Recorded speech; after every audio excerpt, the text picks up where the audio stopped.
You know, sometimes people just like start ranting at you about all the terrible shit that's going down in the world, and then it just becomes like this rant that feeds on itself, and it's like they just want to spiral you into this dark cauldron of cynicism. Has that happened to anyone here before?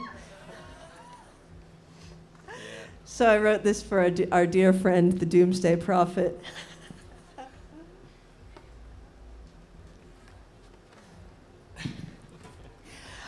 A friend asked me for a prophecy for these times, like a cardboard sign for the protest line.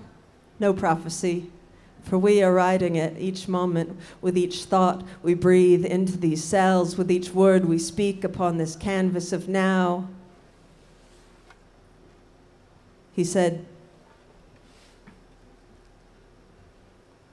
the global economy's going down, down, down. Head for the hills if any hills can still be found. It's a vast conspiracy of reptilian bankers plotting mind rapes, earthquakes, pesticides, nucleotides, radioactive programmed into our brains to make us insane, to turn us all into commodities so they can trade us for gold on the stock market, sold to make us powerless, genetically powerless, powerless, powerless. Oh, and I think it has something to do with chemtrails as well. And I said, hey, brother, I hear of your frustration at how we've been desecrating this beautiful creation. I know you feel powerless, feels good to rant and be right, wounded ego, real and angry cries to a black night. But does your anger protect you? Or is it a false god in your ego's own church when we could be kissing this sweet Mother Earth? Now action is called for, that is clear, but your anger will not heal the world, my dear. Neither will your resentment, neither will your fear. So let it move through. Have a good cry, then sing to the earth. Wail to the sky, then sit. Ask for true spirit inspiration. Ask how you can serve this beautiful creation. We can call forth chaos, make ranting an art, or we can start the revolution here inside this heart.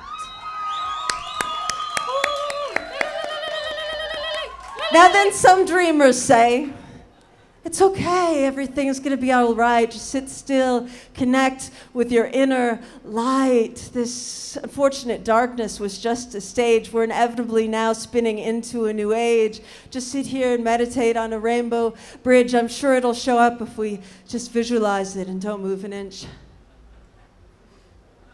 Now,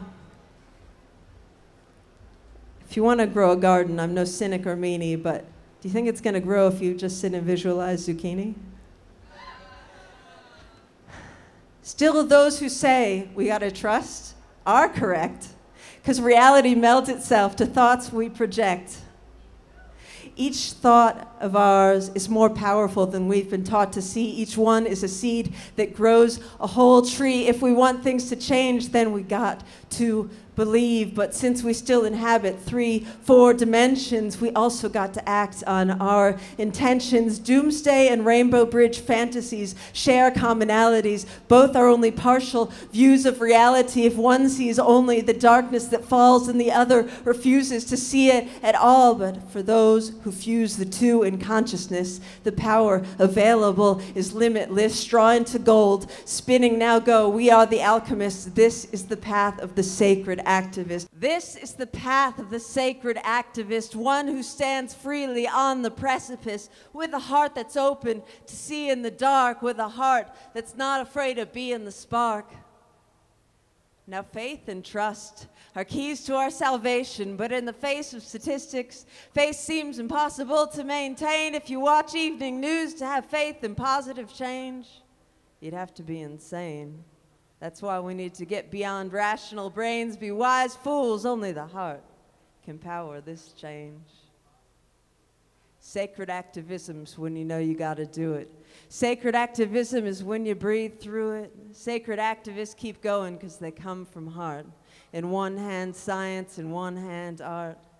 Born to create, born to thrive, born to live, not just to survive, born to grow and glow in the mystery, spin joy in the midst of catastrophe, cry rivers of tears out on the dance floor, push off from shore, that's what ships are for, breathe in world's pain and breathe out light, keep heart fires burning through the longest night, through the longest night, through the longest night. Now, inward, outward, spiraling round, I'm just going to briefly count it down.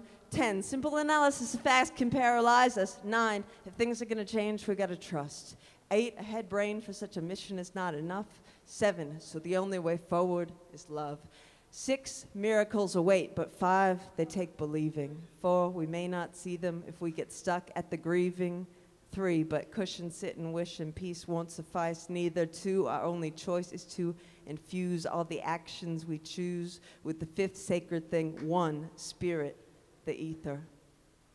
Big times, fellow pumpkins. Midnight's coming on, but it's nothing to fear, because here comes the dawn, and she's glistening, waiting in us to be born. We are conduits for spirit, taking form. So call to spirit, guide you to bring through your power. Now is the moment, now is the hour. But no, the power's not yours, it's the power that flows through all. But that doesn't mean you are small, because the power of the heart is infinite, and the song of love is a symphony, and we've all got an instrument to play. And if we close our eyes, the sickness won't go away, but if we open them, holding each other's hands together, we'll have the strength to stand on the edge of the cliff in strength and bliss.